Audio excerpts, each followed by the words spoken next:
بسم الله الرحمن الرحيم حامدا ومصليا ومسلما إن الله وملائكته يصلون على النبي يا أيها الذين آمنوا صلوا عليه وسلموا تسليما صلى الله على سيدنا محمد وآله وصحبه وبارك وسلم محبت درود شریف پڑھے اللهم صل على سيدنا محمد نبينا شفيعنا مولانا محمد اللهم صل على سيدنا محمد نبينا شفيعنا مولانا محمد সকল নবীর সেরা নবী প্যারা নবী মদিনা সকল নবীর সেরা নবী প্যারা নবী মদিনা সোনার চেয়ে দামি রে মদিনার ধুলি কণা আল্লাহুম্মা সাল্লি আলা সাইয়্যিদিনা মুহাম্মাদ নবিয়িনা শাফিয়িনা মাওলানা মুহাম্মাদ সালাতুন ইয়া রাসূলুল্লাহ আলাইকুম সালামুন ইয়া وأحسن منك لم تر قط عيني وأجمل منك لم تلد النساء صلاة يا رسول الله عليكم سلام يا حبيب الله خلقت مبلما من كل عيب كما تدخل خلقت كما تشاء صلاة يا رسول الله عليكم سلام يا حبيب الله عليكم بسم الله الرحمن الرحيم محمد رسول الله والذين معه أشداء على الكفار رحماء بينهم صدق الله المولانا العظيم وبلغنا رسوله النبي الحبيب الكريم ربي صل وسلم وبارك عليه ত্রিভুবনের রহমত নবী ত্রিভুবনের রহমত নবী কোরআনে প্রমাণ আশিক বিনে কে বুঝিবে দয়াল নবীর শান আশিক বিনে কে বুঝিবে দয়াল নবীর শান আদম থেকে ঈসা নবী নফসি নফসি করবে সবই আদম থেকে ঈসা নবী নফসি নফসি করবে সবই উম্মত উম্মত বলবেন নবী উম্মত উম্মত বলবেন নবী হাসরের ময়দান আশিক বিনে কে বুঝিবে দয়াল নবীর শান ত্রিভুবনের রহমত নবী কোরআনে প্রমাণ আশিক বিনে কে বুঝিবে দয়াল নবীর শান নবী নূরের পুতুল মায়া করে নাম রাখিলেন মুহাম্মদ রাসূল সেই নবীকে দাস বলিলে সেই নবীকে দাস বলিলে থাকবে না ঈমান আশিক বিনে কে বুঝিবে দয়াল নবীর শান ত্রিভুবনের রহমত নবী কোরআনে প্রমাণ আশিক বিনে কে বুঝিবে দয়াল নবীর শান मुअज़्ज़िज़ मोहतरम काबिल एहतराम बुजुर्गान दीन मुरब्बिन एज़म सामीन बिरादरान दीन इस्लाम माइकेर आवाज़ যতদূর পর্যন্ত যাচ্ছে পর্দা নশীন খাওয়াতিন দীন ইসলাম রহমানা ওয়া রাহমাকুমুল্লাহ তাআলা ফিদ দারাইন দুআর উদ্দেশ্যে আবার সালাম প্রেরণ করছি। আসসালামু আলাইকুম ওয়া রাহমাতুল্লাহি ওয়া বারাকাতুহু ওয়া মাগফিরাহ। আল্লাহ পাক জাল্লা শানুহুর দরবারে পাকের মধ্যে অসংখ্য গণিত শুকর গুজার করছি যে রব্বুল আলামিন পরওয়ারদিগার আলম আজকে এই নূরানি ইমানে ইরফানি মাহফিলে আমাদেরকে আসার বসার শোনার আল্লাহ এবং তার রসুল সাল্লাল্লাহু তাআলা সাল্লামের রাজামন্দি হাসিল করার সুযোগ তৌফিক দান করেছেন। ওই রবের প্রতি শুকরিয়াতে সবাই বলি আলহামদুলিল্লাহ এবং অসংখ্য গণিত দরুদ ও সালামের নাজরানা পেশ করছি আকে নামদার তাইদারে মদিনা মানবতার মুক্তির দিশারি রাহমাতুল আলামিন শাফাআতের কান্ডারি নবী মুহাম্মদুর রাসূলুল্লাহ সাল্লাল্লাহু তাআলা আলাইহি ওয়াসাল্লামের প্রতি। যারা বাইরে আছেন আপনারা অতি শীঘ্র মসজিদের মধ্যে চলে আসেন।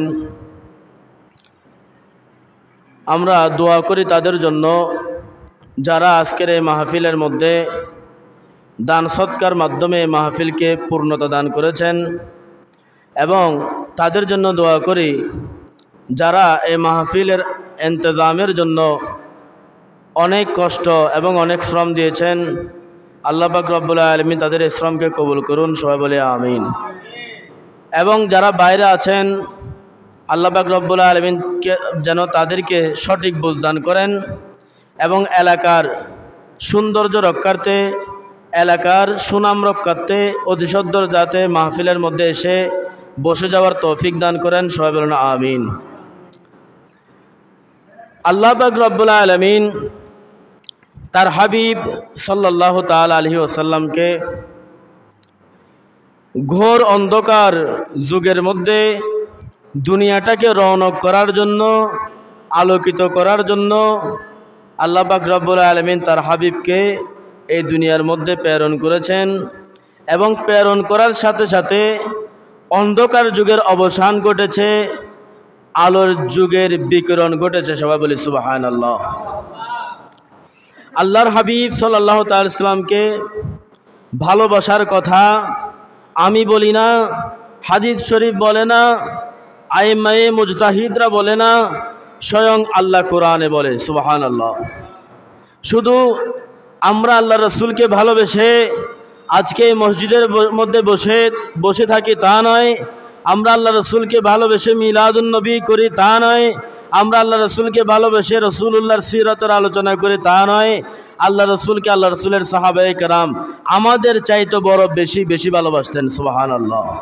আল্লাহ পাক রব্বুল আলামিন কুরআনুল কারীমের সূরা ফাতিহার শেষের দিকে আলোচনা করেন মুহাম্মদুর রাসূলুল্লাহ, তিনি মুহাম্মদ রাসূল সাল্লাল্লাহু তাআলা সাল্লাম মাহু মুহাম্মদুর রাসূলুল্লাহ ওয়াল্লাযিনা মাহু, আল্লাহ বলছেন ওয়াল্লাযিনা মাহু, এবং তার সহচরবৃন্দ তার সাথী যারা ছিল, তার শুভাকাঙ্ক্ষী যারা ছিল, যারা তিনাদের চামড়ার চোখে সরাসরি দেখেছেন এবং তিনার সাহাবী বনেছেন, ওই সাহাবায়ে কেরামরা আল্লাহ রসুল এবং তার সাহাবায়ে কেরামরা আশিদ্দাউ আলাল কুফারে, কুফারের প্রতি সদা তিনারা উদগ্রীব ছিলেন, সদা সতর্ক ছিলেন সুবহানাল্লাহ। তিনারা কুফারের প্রতি সদা জাগ্রত ছিলেন। আশিদ্দাউ আলাল কুফারে রুহামাউ বাইনাহুম, এবং রুহামাউ বাইনাহুম, তারা তাদের প্রতি সহানুভব ছিলেন। তারা কুফারের প্রতি যখন কাফেরেরা আল্লাহ রসুল সাল্লাল্লাহু তাআলা আলাইহি সাল্লামের বিরুদ্ধাচরণ স্পষ্টভাবে করত, যখন আরবের মধ্যে কোন মুনাফিক রাসূলুল্লাহ সাল্লাল্লাহু আলাইহি ওয়াসাল্লামের উপর আঙ্গুল তুলতো, যখন মক্কার মধ্যে, মদিনার মধ্যে তথা আরবের মধ্যে, বিশ্বের মধ্যে কেউ যখন আল্লাহ পাক রব্বুল আলামিনের জাত ও সিফাতের উপর আঙ্গুল তুলতো, আশিদ্দাউ আলাল কুফারে, তখন আল্লাহ রাসূল এবং সাহাবায়ে কেরামরা মুতর জবাব প্রদান করতেন। সুবহানাল্লাহ। শুধু কুফারদের বিরুদ্ধে তো কঠোর ছিলেন, রুহামাউ বাইনাহুম, কিন্তু তারা একে অপরের উপরে তারা সদয় ছিলেন, একে অপরকে ভালোবাসতেন। সাহাবায়ে কেরাম আল্লাহ রসুলকে বেশি বেশি ভালোবাসতেন। আল্লাহ রসুলের সামনে যখন আসতেন বলতেন, আখবিরনি উম্মি ওয়া আবি ইয়া রাসূলুল্লাহ, আমাদের পিতামাতা আপনার কদমের মধ্যে কুরবান হয়ে যাক। সুবহানাল্লাহ। কেমন ভালোবাসা! আল্লাহ রসুলের হাদিস, হযরত আনাস ইবনে মালিক রাদিয়াল্লাহু তাআলা আনহু, হাদিসের রাবি হযরত আনাস ইবনে মালিক বলেন, লা ইউমিনু আহাদুকুম, কোন একজন ব্যক্তি যদি নিজেকে মুমিন দাবি করে, কোন একজন ব্যক্তি যদি বলে আমি মুমিন, আমার রাসূল বললেন লা ইউমিনু আহাদুকুম, সে ততক্ষণ পর্যন্ত মুমিন হতে পারবে না, হাত্তা কুনা হাব্বা ইলাইহি, যতক্ষণ পর্যন্ত আমার ভালোবাসা তার কাছে তত দূর বেশি হবে না, মিন ওয়ালিদিহি, তার পিতামাতার চাইতেও বেশি, মিন ওয়ালিদিহি ওয়া আওলাদিহি, তার সন্তান সন্ততির চাইতে বেশি, ওয়ান নাসি আজমাইন, এবং সারা পৃথিবীর সমস্ত কিছুর চাইতে বেশি আমি রাসূলের মহব্বত বেশি হবে না, ততক্ষণ পর্যন্ত কোনো ব্যক্তি মুমিন হতে পারবে না। সুবহানাল্লাহ। আরো বড় করে বলেন সুবহানাল্লাহ।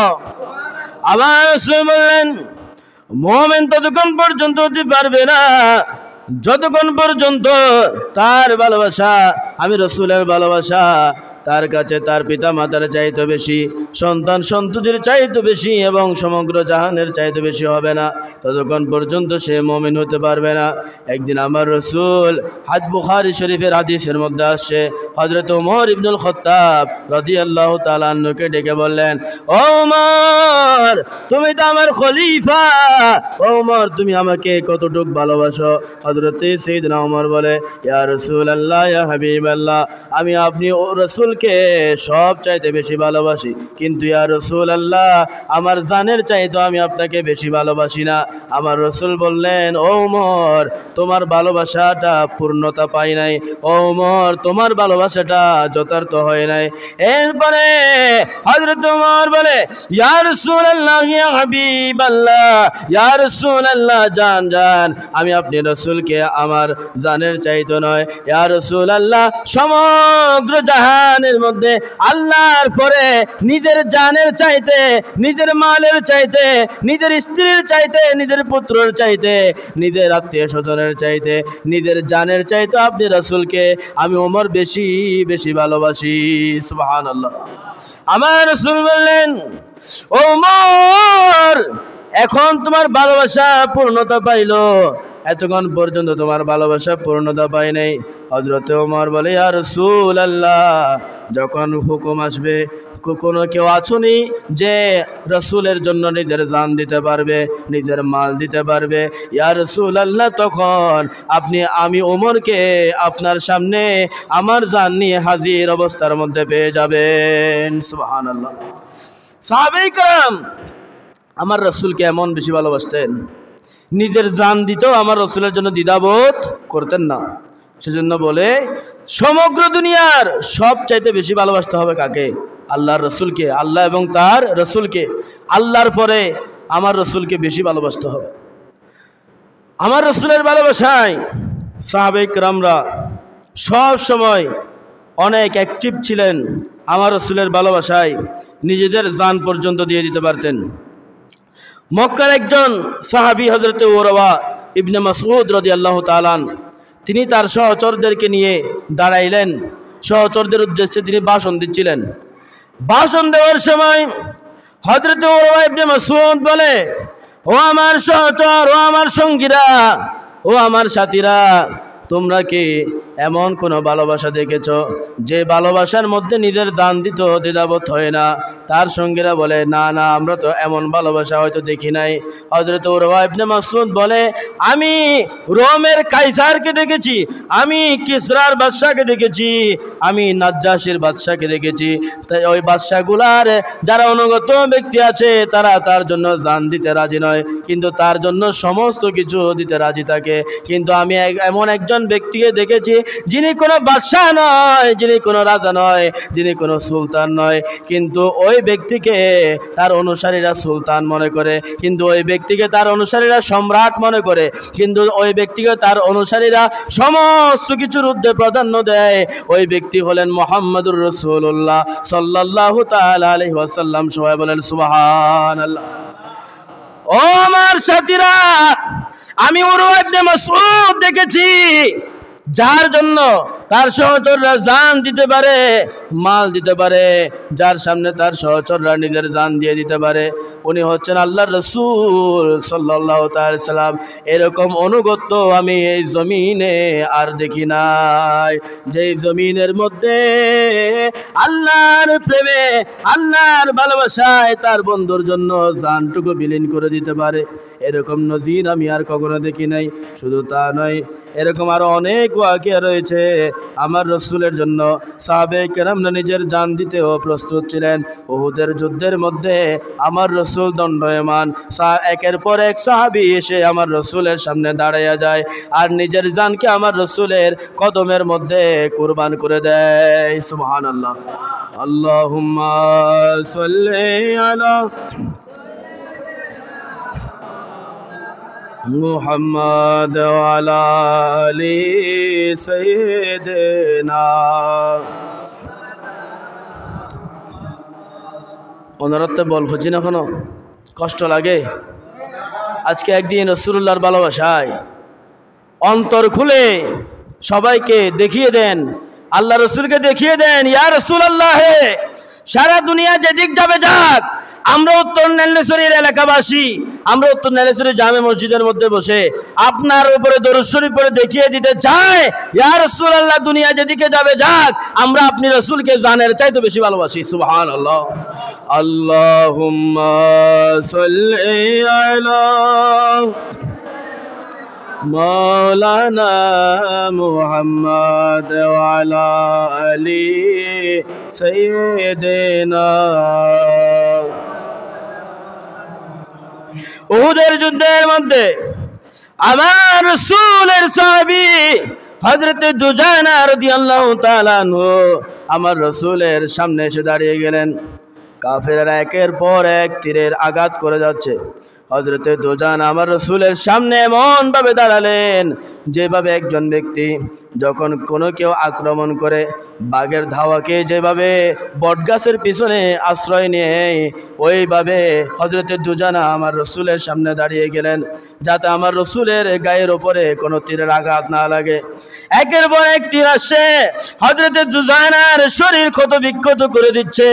হযরত দুজানা রাদিয়াল্লাহু তাআলা আনহুর শরীর ক্ষত বিক্ষত হয়ে যাচ্ছে, কিন্তু হযরত দুজানা রাদিয়াল্লাহু তাআলা আনহু একটু নড়েও না, চড়েও না। সাহাবায়ে কেরাম ডাক দিয়ে বললেন, ও দুজানা, তুমি এখন পড়ে যাবে, ও দুজানা, তুমি এখন পড়ে যাবে। হযরত দুজানা বলে, ও আমার সাথী সঙ্গীরা, আমি তো অনেক আগেই পড়ে যাইতাম, আমি এমন ভাবে দাঁড়িয়ে আছি, আমার শরীর কত বিক্ষত হয়ে গেছে, আমার অন্তরে আমার রাসূলের প্রতি ভালোবাসা, আমি চাই আমার রাসূলের গায়ের মধ্যে একটা তীরের আঘাত যাতে না লাগে। সুবহানাল্লাহ। হযরত দুজানার নবী প্রেম দেখে হযরত তালহা রাদিয়াল্লাহু তাআলা আনহু এসে আমার রাসূলের সামনে দাঁড়াইলেন। হযরত দুজানা পড়ে গেলেন, শহীদ হয়ে গেলেন। হযরত তালহা আমার রাসূলের সামনে দাঁড়িয়ে গেলেন। কাফেররা একের পর এক তীর হযরত তালহার বুক ছিদ্র করে দিচ্ছে। হযরত তালহা দাঁড়ানো অবস্থার মধ্যে কিতাবের মধ্যে আসছে, এক কিতাবের মধ্যে আসছে ৮০টারও বেশি আঘাত হযরত তালহার বুকের মধ্যে লেগেছে, শরীরের মধ্যে লেগেছে। অপর কিতাবের মধ্যে আছে ৭০-এরও অধিক আঘাত হযরত তালহার শরীরটাকে ক্ষত বিক্ষত করে দিয়েছে, কিন্তু হযরত তালহা এক পাও নড়েও না, চড়েও না। কিন্তু হযরত তালহা চিৎকার দিয়ে বলে, ও মুশরিকেরা, মুশরিকেরা, ও আরবের কাফিরেরা, আজকে তোমরা কোন নবীর বিরুদ্ধে এই যুদ্ধে নেমেছো? হাসরের ময়দানে তোমরা কিভাবে চেহারা নবীর সামনে দেখাবে? হাসরের ময়দানে যখন আমার নবী মাকামে মাহমুদের পাশে দাঁড়িয়ে যাবে, সমস্ত নবীর উম্মতদের থেকে আমার রাসূল যখন ইমামতির কাঠগড়ার মধ্যে দাঁড়াবে, তখন তোমরা কিভাবে তোমরা আমার রাসূলকে চেহারা দেখাবে? আমি তালহা বলে দিলাম, আমি ওই হাসরের ময়দানে আমার রাসূলকে আমার চেহারা এমনভাবে দেখাবো, আমার রাসূলের অনেক গুনাহগার উম্মতদেরকে আমি তালহা জান্নাতে নেওয়ার জন্য আমি আমার রাসূলের কাছে আকুতি করব। সুবহানাল্লাহ। হযরতে তালহা আমার রাসূলের প্রেমে ৮০টারও বেশি কি পেয়েছেন? তীরের আঘাত পেয়েছেন। এখন তীরের আঘাত তো দূরের কথা, আমাকে আপনাকে তো ছুরি দেখাইলে আমরা দাঁড়িয়ে চলে যাব। আমাকে আপনাকে যদি, আপনারা হয়তো অনেকে জানেন না, অনেকে জানেন, ওই ভারতের মধ্যে, ইন্ডিয়ার মধ্যে একজন ব্যক্তি আমার রাসূলের বিরুদ্ধে কটূক্তি করেছে, আমার রাসূলের বিরুদ্ধে কুরুচিপূর্ণ মন্তব্য করেছে। আজকে রানীরহাট মাদ্রাসা মসজিদ থেকে অনেক বড় একটা শোডাউন হয়েছে, এটার বিরুদ্ধে প্রতিবাদ শোডাউন হয়েছে, মিছিল হয়েছে। হ্যাঁ, কাউখালীও নাকি হয়েছে। সবাই বলেন আলহামদুলিল্লাহ। আমাদের তো সৌভাগ্য হয় না যাওয়ার। ইনশাল্লাহ যখন ডাক দেওয়া হবে, আপনারা যখন এই কাউখালীতে ডাক দিবেন, আমরা উত্তর নেল্লেশ্বরের এই মানুষ, নবী প্রেমিক, অলি প্রেমিক মানুষ, আল্লাহ প্রেমিক মানুষ, আল্লাহর বান্দারা আমরা ছুটে চলে যাব। সবাই বলেন আলহামদুলিল্লাহ। আমরা জান দিয়ে দিব রাসূলের প্রেমে, আমরা জান দিয়ে দিব। আমরা জান দিতে কখনো দ্বিধাবোধ করব না, কেননা এই রাসূল যদি হাসরের ময়দানে আমার আপনার জন্য, খোদা কি কসম, একটু আল্লাহর দরবারে সিজদায় যখন পড়বে, একটু যদি বলবে আল্লাহ রে তোমার এই বান্দাকে ছেড়ে দাও, তোমার এই বান্দা গুনাহ করেছে তো কি হয়েছে, এই বান্দা আমি রাসূলকে ভালোবাসতো, আমি রাসূলকে ভালোবাসতো, আমি রাসূলকে ভালোবাসতো, আমার আল্লাহ বলবেন ও ফেরেশতারা যাও যাও যাও, আমার 8খানা জান্নাত 7খানা জাহান্নাম, আমার এই জান্নাতের মধ্যে এই বান্দাকে না দিলে কাকে দিবে? যে বান্দার জন্য আমার রাসূল নিজেই সুপারিশ করেন। সুবহানাল্লাহ। কিন্তু কথা হচ্ছে কি, কন্ডিশন হচ্ছে এটা যে আপনার রাসূলুল্লাহ যে হুকুমগুলা দুনিয়ার মধ্যে নিয়ে এসেছেন আল্লাহর পক্ষ থেকে, এগুলো যথাযথভাবে আদায় করা, এটাই হচ্ছে আমার রাসূলের প্রতি ভালোবাসা। রাসূলের প্রতি ভালোবাসা এটা নয় যে বছরে একবার মিলাদুন্নবীর মাহফিল হলে আপনি আসবেন, বসবেন, খাবেন, চলে যাবেন, তাবারুক নেবেন, চলে যাবেন। এটা রাসূলের প্রতি ভালোবাসার বহিঃপ্রকাশ নয়। রাসূলুল্লাহর প্রতি ভালোবাসার বহিঃপ্রকাশ হচ্ছে মুখে দাড়ি রাখা, সুন্নতের লেবাস পরা, সুন্নতকে অনুসরণ করা। রাসূলুল্লাহর ভালোবাসা হচ্ছে এটা। রাসূলুল্লাহ আল্লাহর পক্ষ থেকে নামাজ এনেছেন, এই নামাজ কায়েম করা, নামাজ নিজে পড়া, অপরকে পড়ার প্রতি উদ্বুদ্ধ করা, পরিবার পরিজনকে নামাজ পড়ার হুকুম দেওয়া, তাগিদ দেওয়া। রাসূলের ভালোবাসা হচ্ছে এটা। তোমার আপনার সন্তানকে রাসূলুল্লাহর সুন্নতের আদর্শে আদর্শিত করা, রাসূলুল্লাহর মাদানী রঙের রঙিন করা। রাসূলুল্লাহর প্রতি ভালোবাসা হচ্ছে এটা। হাসিতে খুশিতে সবসময় আলহামদুলিল্লাহ বলা, আল্লাহর উপরে রাজি থাকা। সবাই বলেন সুবহানাল্লাহ। আল্লাহুম্মা সাল্লি আলা মুহাম্মাদ ওয়া আলা মাওলানা সালাতু রাব্বি আলা মুহাম্মাদ, সালাম রাব্বি আলা মুহাম্মাদ, সালাতু রাব্বি আলা মুহাম্মাদ, সালাম রাব্বি আলা মুহাম্মাদ, সালাতুন ইয়া রাসূলুল্লাহ আলাইকুম সালামুন ইয়া बलहने दाऊद हम नवाशो बनाए दर दयाशनाशो बबज़ में पैगाम सुराय मोहम्मद ज़े अब्द आज़िज़ निज़ाम बरखा सलात रब्बी अला मोहम्मद, सलाम रब्बी अला मोहम्मद, सलातुन या रसूलल्लाह अलैकुम সালামুন ইয়া। হায় হায়, কিছু এমন ওয়াকিও আছে, কিছুটা হাসির, আবার কিছুটা প্রেমের, কিছুটা ভালোবাসার। হাসিতে হাসিতে এবং কাঁদতে কাঁদতেও সাহাবে কেরাম আমার রাসূলকে ভালোবাসতেন। সুবহানাল্লাহ। বদরের যুদ্ধের সময় হযরতে সাওয়াদ রাদিয়াল্লাহু তাআলা আনহু বদরের যুদ্ধ চলাকালীন হযরতে সাওয়াদ রাদিয়াল্লাহু তাআলা আনহু বদরের যুদ্ধের মধ্যে একের পর এক কাফেরদেরকে নাস্তানাবুদ করছেন, কিন্তু একটা মুহূর্তের মধ্যে হযরতে সাওয়াদ রাদিয়াল্লাহু তাআলা আনহু এক পলকে আমার রাসূলের চেহারার দিকে তাকায়া আছেন। আমার রাসূল এসে বললেন, ও সাওয়াদ, তুমি আমার দিকে এমন ভাবে তাকিয়ে আছো কেন? হযরতে সাওয়াদ বলে, ইয়া রাসূলুল্লাহ, ইয়া হাবিবাল্লাহ, আপনার চেহারাটাকে আমার আল্লাহ এত সুন্দর করে বানাইলেন, এত সুন্দর করে বানাইলেন ইয়া রাসূলুল্লাহ, কাফেররা যদি আমার মাথাটাকে দুই ভাগ করে দেয়, আমার শরীরটাকে যদি টুকরো টুকরো করে দেয়, ইয়া রাসূলুল্লাহ, আপনার চেহারার দিকে তাকাইয়া আমি সাওয়াদ আমার জীবনটাকে দিয়ে দিতেও রাজি আছি। সুবহানাল্লাহ। কেমন ভাবে আমার আল্লাহ তার হাবিবকে সৃষ্টি করলেন, কি রকম ভাবে সৃষ্টি করলেন?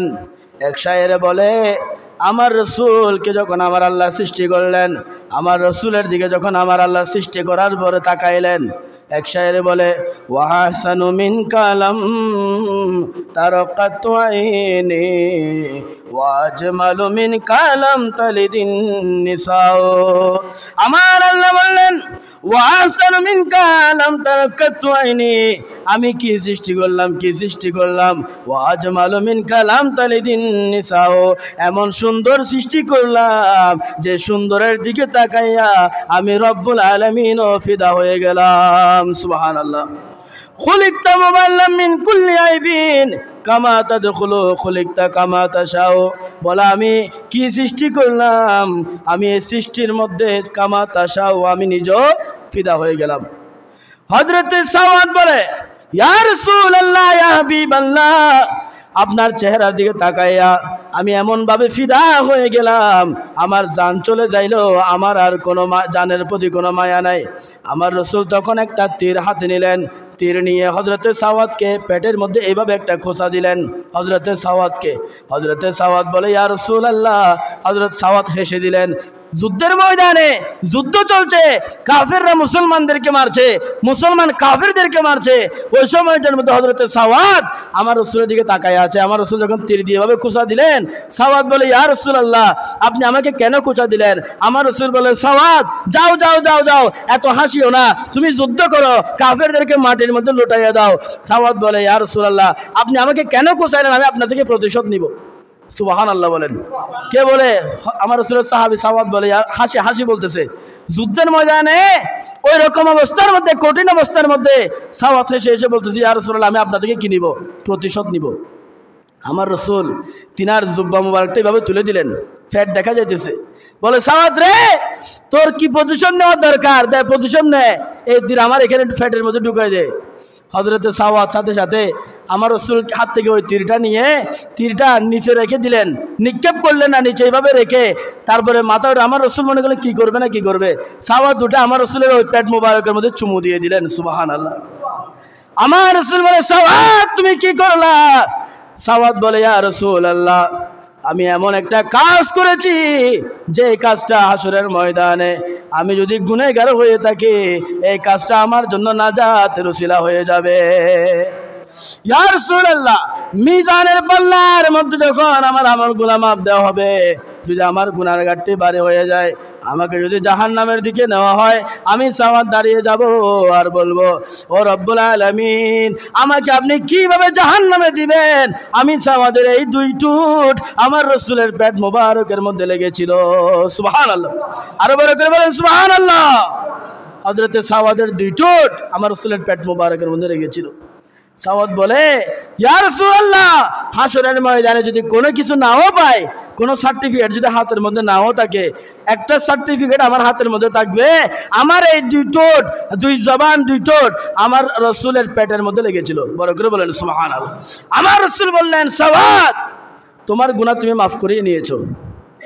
সাওয়াদ, তোমার গুনাহ মাফ হয়ে গেছে। এখন কেন হয়েছে?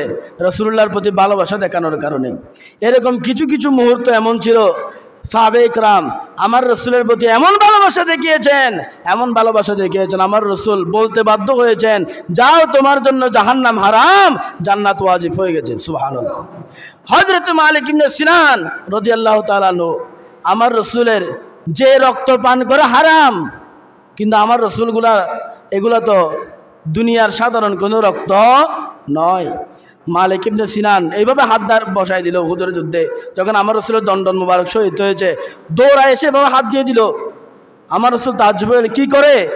মালিক ইবনে সিনান এভাবে হাত দিয়েছেন, রাসূলুল্লাহর দণ্ডন মুবারক থেকে যে রক্তগুলা পড়েছে মালিক ইবনে সিনান এভাবে হাতের মধ্যে নিয়ে এভাবে চেটে চেটে খাচ্ছেন। আমার রাসূল বলে, মালিক ইবনে সিনান তুমি কি করলা? রক্ত খাওয়া তো ভালো না, তুমি রক্ত কেন খেলা? এগুলো তো হারাম জিনিস। মালিক ইবনে সিনান বলে, ইয়া রাসূলুল্লাহ, আপনার এই রক্ত মোবারক, এই খুন মোবারক খাওয়ার কারণে যদি আমার জাহান্নামে যেতে হয়, আমি জাহান্নামে যাইতে রাজি আছি। আমার রাসূল বলে, মালিক ইবনে সিনান রে, এমন কাজ করেছো, জাহান্নামে তোমাকে কিভাবে দেবে আল্লাহ? রাসূলুল্লাহর রক্ত লেগে রয়েছে, সুবহানাল্লাহ। কিভাবে আল্লাহ তোমাকে জাহান্নামে দিবে? এরকম কিছু কিছু মর্তবা এমন হয়েছে, রাসূলুল্লাহর ভালোবাসায় সাহাবায়ে কেরামরা জান্নাতের সার্টিফিকেট পেয়ে গেছে। সবাই বলেন সুবহানাল্লাহ। আল্লাহুম্মা সাল্লি আলা মাওলানা মুহাম্মদ ওয়া আলা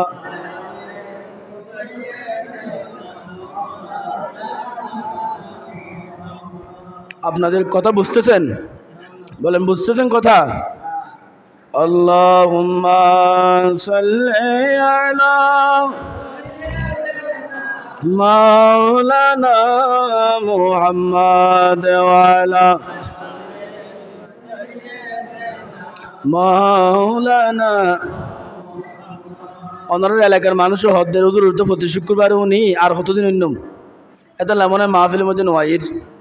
এই যে মাহফিল, এই মাহফিলটা সৌন্দর্য করার দায়িত্ব কাদের বলেন? দিনাজপুর গ্রুপের মানুষের, নাইলেশ্বরের মানুষের, আমাদের এলাকার মানুষেরই তো। এই মাহফিলে মানুষ হলে এলাকার সুনাম। বাইরের থেকে যারা আসে যারা দেখবে, দেখো এই মাহফিলের মধ্যে কতগুলো মানুষ, এলাকার মানুষ সচেতন। তো আপনারা যারা এখনো বাইরে আছেন, ঘোরাফেরা করতেছেন, মনে করতেছেন এখানে আসলেও কি আর না আসলেও কি, কিন্তু আপনারা শুনে রাখেন, আমার রাসূল বলেছেন যে জায়গার মধ্যে আমি রাসূলের গুণগান হয়, আল্লাহর ভালোবাসার কথা হয়, আমি রাসূলের ভালোবাসার কথা হয়, ওই জায়গাটাকে তোমরা সাধারণ জায়গা মনে করো না, ওটা হচ্ছে জান্নাতের একটা বাগান। সুবহানাল্লাহ। তো জান্নাতের বাগানে আপনি বসতে না পারলে লস কি আমার নাকি আপনার? যিনি বসতে পারেন তার লস। সুতরাং যারা বাইরে আছেন চলে আসেন। প্রতিদিন তো এই মাহফিল হয় না, আজকে হচ্ছে। আজকে মাহফিলের শাহাওয়াত, সুজাওয়াত, শফকাত আপনারা আপনাদের দিলে ধারণ করেন। একটু দরুদ শরীফ পড়েন। আল্লাহুম্মা সাল্লি মাওলানা মুহাম্মদ ওয়া আলা মাওলানা। আমার মনের ঘরেতে রেখেছি যারে, দো জাহানের বাদশা নবী কামলিওয়ালা রে, দো জাহানের বাদশা নবী কামলিওয়ালা রে। মোরা যদি ডানাওয়ালা পাখি হতাম, ওই মদিনা দেখার লাগি ওরে যেতাম। মোরা যদি ডানাওয়ালা পাখি হতাম, ওই মদিনা দেখার লাগি ওরে যেতাম। হৃদয় জুড়ে দেখতাম আমি নয়ন ভরে, দো জাহানের বাদশা নবী কামলিওয়ালা রে, দো জাহানের বাদশা নবী কামলিওয়ালা রে। সালাতুন ইয়া রাসূলুল্লাহ, সালামুন ইয়া। হযরতে সাওয়াদ রাদিয়াল্লাহু তাআলা আনহু, হযরতে সাওয়াদ রাদিয়াল্লাহু তাআলা আনহু বলছেন, ইয়া রাসূলুল্লাহ কি নিব? প্রতিশোধ নিব। কিন্তু প্রতিশোধের বদলে কি করেছেন? পেটের মধ্যে চুমু দিয়ে দিয়েছেন। এরকম দিনাদের তো সৌভাগ্য হয়েছে, আমাদের তো সৌভাগ্য হয় নাই। কিন্তু আমরা আল্লাহর কাছে দোয়া করি, আল্লাহ রে, আপনার যে হাবিবকে এই চোখে দেখলে জান্নাত ওয়াজিব হয়, জাহান্নাম হারাম হয়, ইয়া রাব্বাল আলামিন, জীবনের শেষ প্রান্তে হলেও আপনার হাবিবকে একবার শয়নে অথবা স্বপনে, বাস্তবে অথবা স্বপ্নের মধ্যে দিদার আমাদের নসিব করেন। সবাই বলেন আমিন।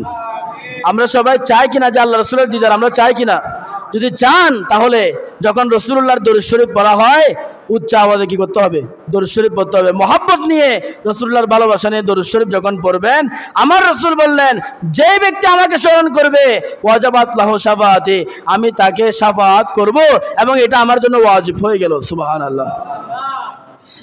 আমার রাসূলের একজন প্রতিবেশী সাহাবী হযরত উসাইদ ইবনে হুদাইর রাদিয়াল্লাহু তাআলা আনহু, হযরত উসাইদ ইবনে হুদাইর রাদিয়াল্লাহু তাআলা আনহু একদিন তার সহচরদের সাথে রাস্তার পাশে বসে বসে হাসি ঠাট্টা করছিলেন, আনন্দ উল্লাস করছিলেন। ওই রাস্তার পাশ দিয়ে আমার রাসূল যাইতেছিলেন। আমার রাসূল খেয়াল করলেন হযরত উসাইদকে। হযরত উসাইদ তার সঙ্গী সাথীদের সাথে হাসি ঠাট্টায় লিপ্ত। আমার রাসূল দেখতে পাইলেন হযরত উসাইদ উদাম অবস্থার মধ্যে বসে আছেন। আমার রাসূল গিয়ে একটা লাঠি নিলেন, একটা লাঠি নিয়ে হযরত উসাইদের পিঠে খোঁচা দিলেন। খোঁচা দিয়ে বলে, উসাইদ তুমি কি করছো? উসাইদ বলে, ইয়া রাসূলুল্লাহ, আমি একটু হাসি উল্লাস করছি। আমার রাসূল বললেন, উসাইদ হাসি উল্লাস করা ভালো নয়।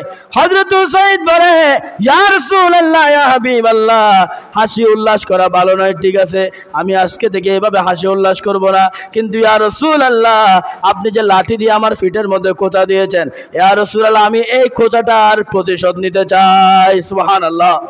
হযরত উসাইদ বলে, ইয়া রাসূলুল্লাহ, আমি আপনার এই লাঠি দিয়ে খোঁচা দেওয়াটাকে প্রতিশোধ নিতে চাই। আমার রাসূল বললেন, ও উসাইদ, আমি এমন নবী, আমি আল্লাহর পক্ষ থেকে এমন ভাবে প্রেরিত হয়েছি, ইনসাফের শেষ মাত্রা আমাকে দিয়ে হয়। যেখানে মানুষের ইনসাফ শেষ হয়ে যায়, ওখানে আমি রাসূলের ইনসাফ শুরু হয়ে যায়। সুবহানাল্লাহ। আমার রাসূল বলে, উসাইদ, কি প্রতিশোধ নেওয়া দরকার নিয়ে নাও। হযরত উসাইদ বলে, ইয়া রাসূলুল্লাহ, আপনি যখন আমার পিঠে কুচা দিলেন তখন তো আমি উদাম ছিলাম, আমার গায়ে তো কোনো কাপড় ছিল না। ইয়া রাসূলুল্লাহ, কিন্তু আপনার গায়ে তো কাপড় আছে, আমি কিভাবে প্রতিশোধ নিব? তখন আমার রাসূল বললেন, যাও উসাইদ, আমি আমার কাপড় খুলছি। আমার রাসূল উপরের যে জামাটা ছিল ওটা খুললেন। বলে, উসাইদ নাও, কি প্রতিশোধ নিবা? হযরত উসাইদ সাথে সাথে আমার রাসূলকে জড়িয়ে ধরে নবুয়তের সিলমোহরের মধ্যে অজরে চুমু দিতে লাগলেন। সুবহানাল্লাহ। আমার রাসূল বলে, কি করছো উসাইদ? উসাইদ বলে, ইয়া রাসূলুল্লাহ, আমি এমন একটা কাজ করেছি যে কাজটা করলে আল্লাহর জান্নাত নিজে নিজে এসে আমার কদমের মধ্যে চুমু খাবে। সুবহানাল্লাহ। আমার রাসূল বলে, উসাইদ কি করলা? উসাইদ বলে, ইয়া রাসূলুল্লাহ, আমার উদ্দেশ্য আপনার থেকে প্রতিশোধ নেওয়া নয়। ইয়া রাসূলুল্লাহ, আমার উদ্দেশ্য আপনার নবুয়তের সিলমোহরটা, আপনার নূরানি জিসিমটা, আপনার নূরানি শরীর মুবারকটাকে একটু চুমু দেওয়া। সুবহানাল্লাহ। এই সৌভাগ্য হযরত উসাইদের হয়েছে, এই সৌভাগ্য হযরত উসাইদ ইবনে হুদাইরের হয়েছে। এরকম অনেক সাহাবীর হয়েছে। আরেক সাহাবী তো এরকম, আমার রাসূল ওই সাহাবীর কাছে গিয়ে কিছু টাকা ধার নিলেন, ওই সময়ের মধ্যে কিছু অর্থ ধার নিলেন, আর বললেন, এইটা কোন দিন দিতে হবে? আমার রাসূলকে সাহাবী বলে, এটা কোন দিন দিতে পারবেন? আমার রাসূল বললেন, অমুক দিন, মনে করেন আজকে জুমাবার, বলে আমি সোমবারে এই টাকাগুলো কি করব, তোমাকে দিয়ে দিব। ওই সাহাবী সোমবার আসার আগে রবিবার দিন গিয়ে টাকা খুঁজতেছে, বলে, ইয়া রাসূলুল্লাহ, আপনি আমার টাকাগুলো দিয়ে দেন, আমার টাকার প্রয়োজন। কিন্তু দেওয়ার কথা ছিল কি বার? সোমবার। সোমবারে না খুঁজে রবিবারে চলে আসছে টাকা খোঁজার জন্য। এখন আমানতদারিটা হচ্ছে এমন, আমানতদারিটা যে আপনি বলবেন আমি 14 তারিখ টাকা দিব, 14 তারিখ দিয়ে দিতে হবে, এটা হচ্ছে আমানতদারিতা। এখন আমার রাসূল বলে, ও আমার সাহাবা, আমি তো তোমাকে বলেছি সোমবারে দিব, আমি তো একদিন আগে তোমাকে টাকা দিতে পারবো না, আমার কাছে আছে কিন্তু আমি তো তোমাকে দিতে পারবো, কিন্তু তোমার সাথে আমার ওয়াদা কি? সোমবারে দেওয়া। যেদিন ওয়াদা আমি তোমাকে ওই দিন টাকা দিব, ওই দিন টাকা দিব, কিন্তু তুমি এটা করতে পারো, তুমি আমার থেকেও ধার নিতে পারো, আমার থেকে ধার নিয়ে তুমি অমুক দিন দিবে এটা বলতে পারো এবং অমুক দিন পরিশোধ করে দিতে পারো। এটা আমার রাসূলের সুন্নাহ। তো আমার রাসূলকে ওই সাহাবী বলল, না, আমি আপনার থেকে ধার নিব না, আপনার থেকে যে টাকা আমি পাই ওই টাকাটা আমাকে দিয়ে দেন, আমি চলে যাব। সবাই বলেন সুবহানাল্লাহ। দেখেন তার উদ্দেশ্যটা কি, তার উদ্দেশ্যটা কি? এক পর্যায়ে আমার রাসূল বলে, আমি দিতে পারবো না। বলে, যদি দিতে না পারেন তাহলে আপনাকে কেসাস আদায় করতে হবে, আপনাকে এটার এই জরিমা ক্ষতিপূরণ দিতে হবে। আমার রাসূল বললেন, আমি তো এমন একজন রাসূল আল্লাহর পক্ষ থেকে প্রেরণ হয়েছি, তোমরা যা করবা আমার মাথা মেতে নিতে হবে। ওই তায়েফের ময়দানে ওই মুশরিকরা আমাকে পাথর নিক্ষেপ করেছিল, আমি রাসূল আনন্দে উল্লাসে ওই পাথরের আঘাত সয়ে গেছে, অজরে রক্ত পড়েছে, আল্লাহর কাছে হাত পেতে বলি নাই আল্লাহ তাদেরকে ধ্বংস করে দেন, বরং আল্লাহর কাছে হাত পেতে বলেছি আল্লাহ এরা আমার উম্মত, তাদেরকে ধ্বংস করিয়েন না, তাদের উপর গজব নাজিল করিয়েন না, তাদেরকে আপনি হেদায়েত নসিব করেন। সুবহানাল্লাহ। এটা আমার রাসূলের দৃষ্টান্ত। আঘাত সয়েছেন, আঘাত করেন নাই। আমার রাসূল বললেন যা ইচ্ছা করো, তুমি যা ইচ্ছা করতে পারো। বলে আমি আপনাকে দৌড়া মারবো, চাবুক মারবো। আমার রাসূল বলেন আছে তো, ফিট আছে তো, চাবুক মারো। দেখেন নবুয়তের ওই শরীরের মধ্যে নাকি চাবুক মারবে, বল চাবুক মারো। ওই সাহাবী বলছেন চাবুক মারবো। আমার রাসূল বলেন তুই বল আপনার এই জামাটা খুলেন। চাবুক মারলে জামা খুলতে হবে না, জামা না খুললে আপনার চাবুকের আঘাত তো জামার ভিতরে লাগবে না। আমি চাই আপনার ফিটটা কত বিক্ষত হয়ে যাক, চাবুকের আঘাতটা ফিটের মধ্যে লাগুক। আমার রাসূল এমন একজন নবী, তিনি চাইলে উমরকে ডাক দিতে পারতেন, সিদ্দিক আকবরকে ডাক দিতে পারতেন, সাহাবায়ে কেরামদেরকে ডাক দিতে পারতেন, যারা আমার রাসূলের এক কথায় নিজের জানকে রাসূলুল্লাহর কদমে কুরবান করে দিতে পারে। সুবহানাল্লাহ। আর হলি তো এই হটা আস ভাই লাড়ি ছুটালো এরাই, কিন্তু আমার রাসূল বলে না না না না, মারধর হবে না, আমি আঘাত করব না, আঘাত খাইতে রাজি আছে, আঘাত করতে রাজি নাই। আমি হেদায়েতের জন্য কি করব? দোয়া করব। একটা আশ্চর্য কারামত ওই জায়গার মধ্যে। সাহাবায়ে কেরাম বলে ইয়া রাসূলুল্লাহ আপনি হুকুম দেন, আমরা এর গর্দান নিয়ে ফেলবো। আমার রাসূল না না বলে তোমরা এর গর্দান নিও না, এই ব্যক্তির আমি অপরাধ যেহেতু করেছি, তার যেহেতু মনে হয়েছে আমি রাসূলুল্লাহ অপরাধ করেছি, সেজন্য সে আমাকে শাস্তি দিক, তোমরা মাঝখানে তোমরা আসিও না। সাহাবায়ে কেরাম দাঁড়িয়ে আছে, সবাই অজরে কান্না করতেছে, কেননা এই মুহূর্তে রাসূলুল্লাহকে কি মারা হবে? ফিটের মধ্যে চাবুক মারা হবে। সবাই ওই মুহূর্তে দাঁড়িয়ে কান্না করতেছে, কি করবে না কি করবে। কেউ কেউ চোখের পানি ছেড়ে দিয়ে আল্লাহকে বলতেছে আল্লাহ আপনার এই হাবিবকে, যে হাবিবকে বাঁচানোর জন্য আমরা উহুদের ময়দানের মধ্যে শত শত সাহাবী শহীদ হয়েছে, যে হাবিবকে বাঁচানোর জন্য উহুদের ময়দানের মধ্যে, বদরের ময়দানের মধ্যে অনেক অনেক সাহাবী রাসূলুল্লাহর সামনে এসে তীরের আঘাত খাইতে খাইতে নিজের জানকে সর্বস্ব বিলিয়ে দিয়েছেন, রক্তের ধারা প্রবাহিত হয়ে গেছে, সমুদ্র হয়ে গেছে, সমুদ্র হয়ে গেছে। ওই রাসূলকে নাকি চাবুকের আঘাত করা হবে। আল্লাহ আপনার হাবিবকে রক্ষা করেন, আপনার হাবিবকে রক্ষা করেন। এভাবে বলে বলে যখন কাঁদছে, ওই মুহূর্তের মধ্যে আমার রাসূল পিঠের থেকে কাপড়টা সরিয়ে বলে, ওই নূরানী নবী বলে, ও আমার সাহাবী, হ্যাঁ দাও তুমি আঘাত করো, তুমি আমার থেকে টাকা পাও, তুমি আমার থেকে কেসা আদায় করতে চাও, কাসাস আদায় করতে চাও, আদায় করে নাও। এক অবিশ্বাস্য কাণ্ড এখানে হয়ে গেছে। ওই ব্যক্তি চাবুকটা এক পাশে ফেলে দিয়ে আমার রাসূলের পিঠ মুবারকটা জড়াইয়ে ধরেছেন। সুবহানাল্লাহ।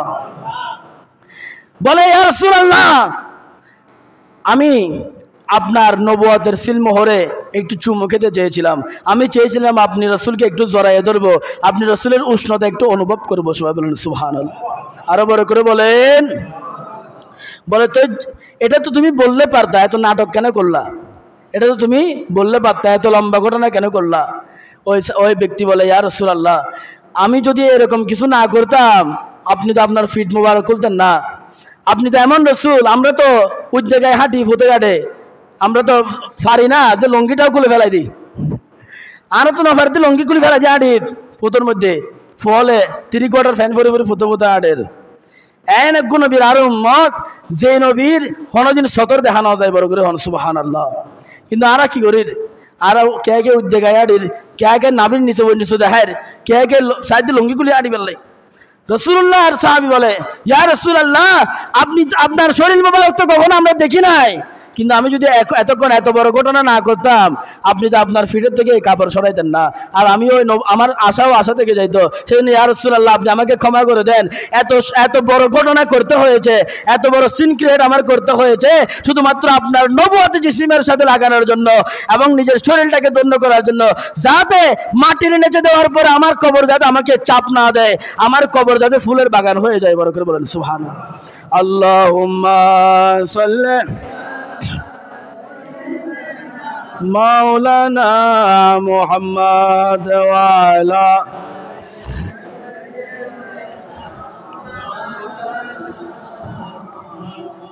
আলোচনা ভালো লাগেনি? এই আলোচনা আবার জুমার মধ্যে করা যায় না, তখন সময় থাকে সংক্ষিপ্ত, আপনারাও আসেন দেরিতে। একটা কথা হচ্ছে কি, শ্রোতা না থাকলে বক্তার কখনো জোশ আসে না। আপনারা না থাকলে আমাদের কথা বলতে ইচ্ছা হয় না। এখন যা বলছি তাও বলছি আপনাদের আওয়াজে, আপনারা আওয়াজ যতটুকু দেন আমাদের থেকে ততটুকু বের হবে।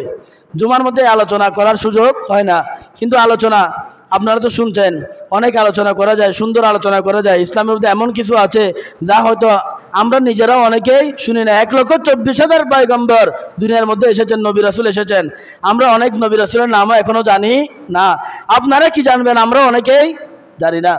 কিছুদিন আগে হযরতে দানিয়াল আলাইহিস সালাম, হযরতে আরমিয়া আলাইহিস সালাম, এগুলোর নাম আমরা কখনো শুনি নাই। কিছুদিন আগে তারিখে কাসাসুল আম্বিয়ার মধ্যে দেখলাম হযরতে আরমিয়া আলাইহিস সালামের নাম, কিন্তু আমরা কখনো জানতাম না আরমিয়া নামক একজন নবীও দুনিয়ার মধ্যে এসেছিলেন, দানিয়াল নামের একজন নবীও দুনিয়ার মধ্যে এসেছিলেন। এরকম আমরা আগে কখনো জানতাম না। কিন্তু একটা কথা আছে, মানুষের এই দোলনা থেকে কবর পর্যন্ত মানুষের কি শিক্ষা। বিশ্বজোড়া পাঠশালা আমার, সবার আমি ছাত্র। ছাত্র হওয়ার আকাঙ্ক্ষা নিয়ে যদি এখানে বসতে পারেন তাহলে অনেক কিছু শিখে ঘরে যাইতে পারবেন। সবাই বলেন সুবহানাল্লাহ। আল্লাহুম্মা সাল্লি আলা মাওলানা মুহাম্মাদ ওয়া আলা আলি সাইয়্যিদিনা আল্লাহুম্মা সাল্লি আলা মাওলানা মুহাম্মাদ ওয়া আলা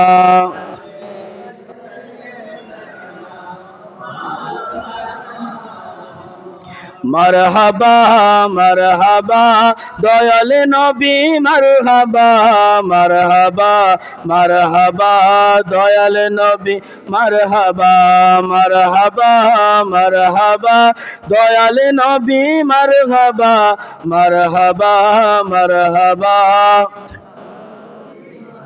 চাঁদকে দুটুকরা করে আঙ্গুলের ইশারায় ইহুদি কাফের সবাই মুসলমান হয়ে যায়, ইহুদি কাফের সবাই মুসলমান হয়ে যায়। শাফাতের কান্ডারি নবী মুস্তাফা, শাফাতের কান্ডারি নবী মুস্তাফা, মারহাবা মারহাবা দয়াল নবী, মারহাবা সালাতুন ইয়া রাসূলুল্লাহ, সালামুন ইয়া। হায় হায়, আমার রাসূলের প্রতি কেমন প্রেম!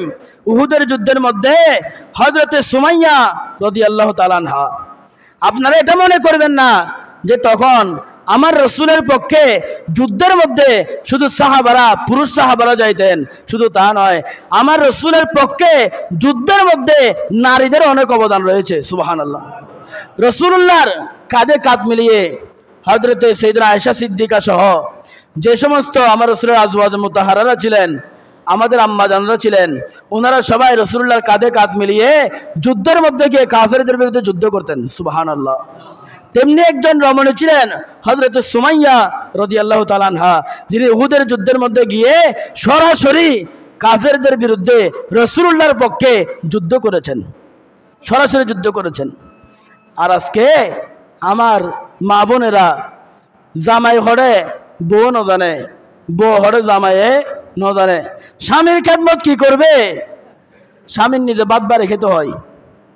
কিন্তু আমার রসুলের এলান হচ্ছে, হাদিস হচ্ছে, যারা করে মা বোনরা আছেন শুনেন, আমার রসুলের কল হচ্ছে, যে মহিলা তার স্বামীকে সম্মান দিতে পারে না, যে মহিলা স্বামীর কণ্ঠের উপরে কথা বলে, যে মহিলার কণ্ঠ স্বামীর কণ্ঠনালীর উপরে উঠে যায়, ওই মহিলা জাহান্নামে চলে যাবে, নাউজুবিল্লাহ। আর যে মহিলাকে তার স্বামী ভালোবাসে, যে মহিলার ব্যাপারে ভালো হওয়ার ব্যাপারে স্বামী সাক্ষী দেয়, যে মহিলার অন্তরে, যে স্বামীর অন্তরে তার স্ত্রীর প্রতি ভালোবাসা থাকে, ওই মহিলা যদি গুনাহ করে থাকে, স্বামীর তার প্রতি ভালোবাসার কারণে জান্নাতে চলে যাবে। সুবহানাল্লাহ।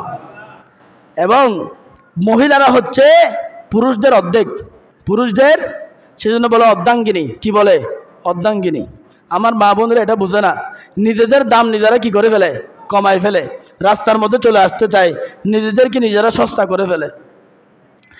একজন পুরুষ, আপনি যদি কোনো স্ত্রী হয়ে থাকেন, ঘরের মধ্যে মা বোনরা শুনছেন আমার কথা, আপনি যদি একজন ভালো স্ত্রী হতে চান, আপনি যদি বধূ হতে চান, একজন ভালো স্ত্রী হতে চান, তাহলে আপনার স্বামী যে সমস্যাগুলোর মধ্যে জর্জরিত, আপনার স্বামী যদি কোনো সমস্যায় পড়ে, আপনি তাকে কোনো কিছু দিয়ে সাহায্য করতে না পারলে অন্তত মানসিক শান্তি তাকে দিবেন, একটা সুপরামর্শ আপনি ভেবেচিন্তে তাকে দেওয়ার চেষ্টা করবেন।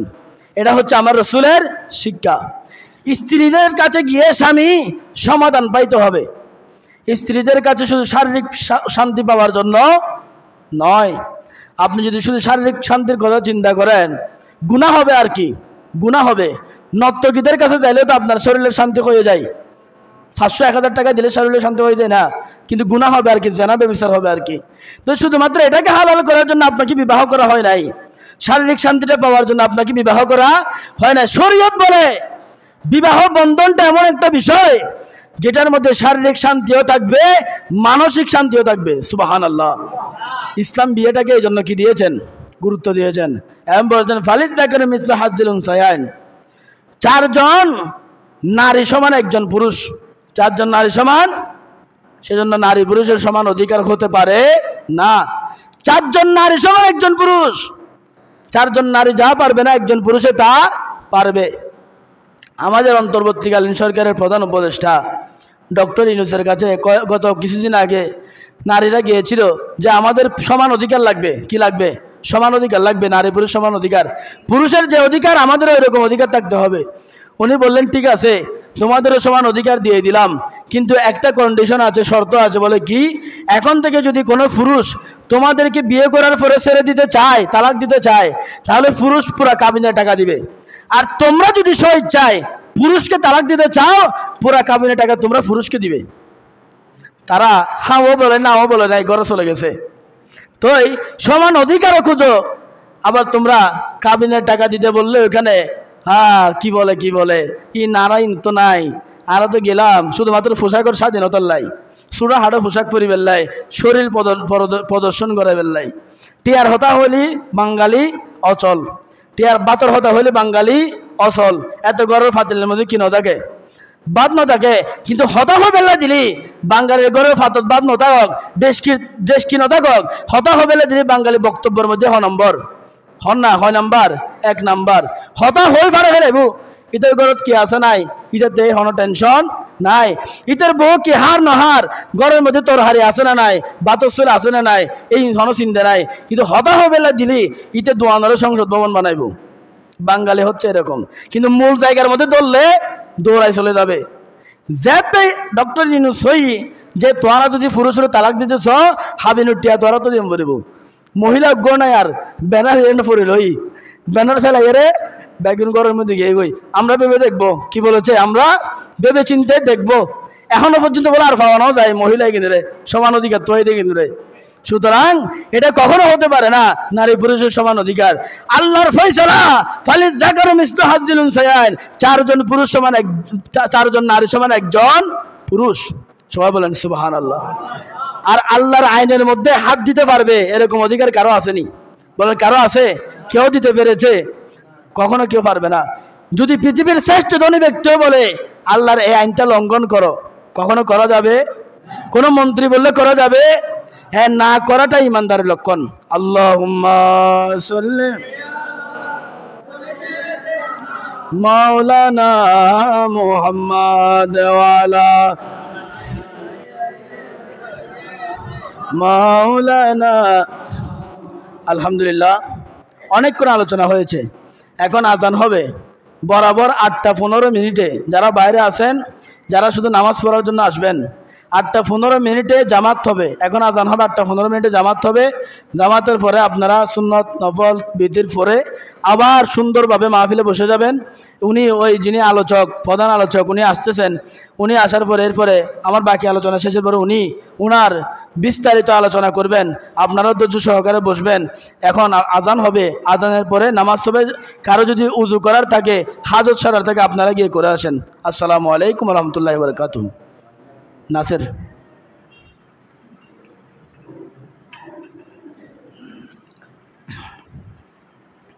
এই নাসের এটা আমাদের এলাকার ছেলে, আমার ছোট ভাই। এই আজান দেয় যে টেলিভিশন আজান দেয় যে এরকম আপনারা দেখবেন খুব সুন্দর আজান দেয়।